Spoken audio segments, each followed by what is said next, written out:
Chapter 13. It's too late! When George and Harold reached Mr. Krupp's office, they found only his clothes, shoes, and toupee on the floor. "Look!" said Harold. "The window is open, and one of the red curtains is missing." "What do we do now?" asked George. "Do we save Captain Underpants, or do we stay here and get eaten by a bunch of toilets?" Let me think about that one," said Harold as he climbed out the window. George quickly collected Mr. Krupp's things and shoved them into his backpack. Then he jumped out the window after Harold. The two boys slid down the flagpole and ran off after Captain Underpants. "Where does he think he's going?" asked George. "I have no idea," said Harold.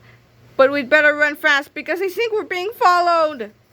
Captain Underpants dashed through the backyards of some nearby houses and collected pairs of underwear from the clotheslines. "Mommy," said the little boy looking out his window. "a man in a red cape just stole our underwear. Run! And now two Run! boys are being chased by a ferocious-looking toilet with sharp, pointy teeth screaming, 'Yum, yum, eat 'em up.'" Yeah, right, laughed his mother. "Just how gullible do you think I am?" Chapter 14. The Talking Toilet Takeover. When Captain Underpants was finished commandeering the underwear of local civilians, he dashed back to Jerome Howard's Elementary to save the day. The school was now overrun with chaos. Miss Ribble came tearing out the door, followed by several evil toilets. "Help me!" she cried. They've swallowed every teacher in the whole building except me!" "Don't worry, ma'am, I won't let them eat you up," Captain Underpants said. A toilet erupted. "Oops," said Captain Underpants.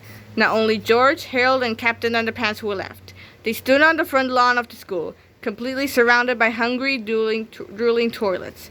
"Yum, yum, eat 'em up," the talking toilets chanted. "Yum, yum, eat 'em up. Yum, yum, eat 'em up. Yum, yum, eat 'em up." "We're doomed!" cried Harold. "Never underestimate the power of underwear," cried Captain Underpants as he stretched and shot underwear into the waiting mouths of the talking toilets. Unfortunately, the toilets just swallowed the underwear whole.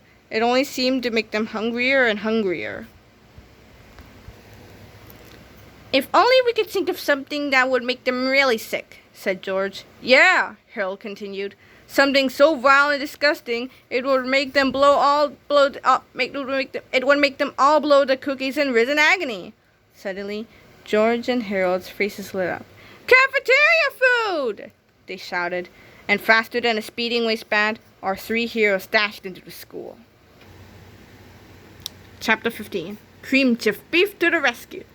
George, Harold, and Captain Underpants got inside the school safely and closed the front door behind them. "I think the toilets are all outside," said George. "But not for long," said Harold. Quickly they ran to the school's kitchen and discovered a cart holding a large vat of something green and sludgy. "Yuck!"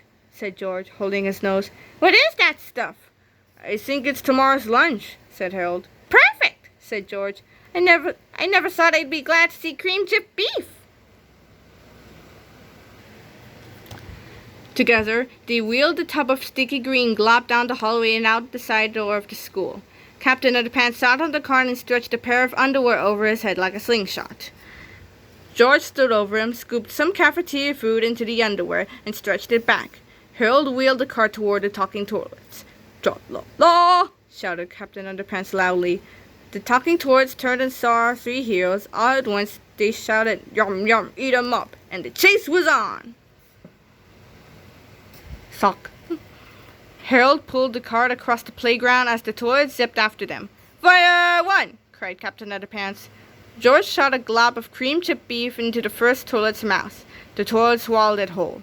Harold kept pulling as George scooped another serving into the underwear and pulled it back. "Fire two!" cried Captain Underpants. Zip went the cafeteria food right into the second toilet's mouth.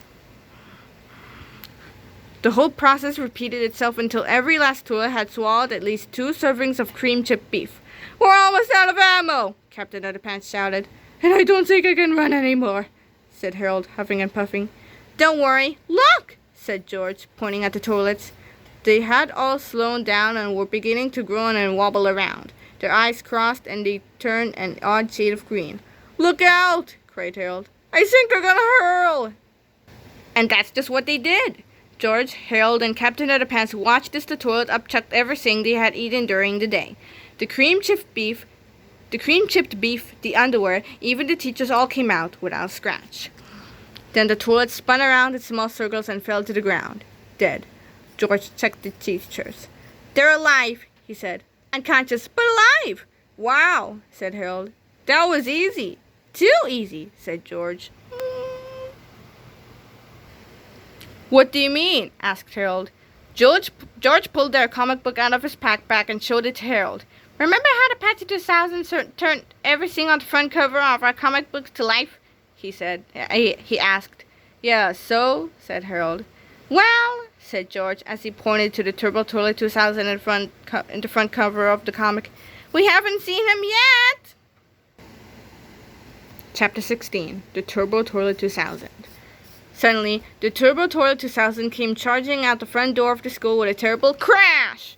The earth rumbled beneath its mighty footsteps as nearly as a ton of twisting steel and reaching porcelain descended upon our heroes.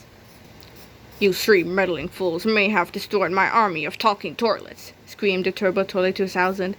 "But you're all out of cafeteria food. How are you going to stop me?"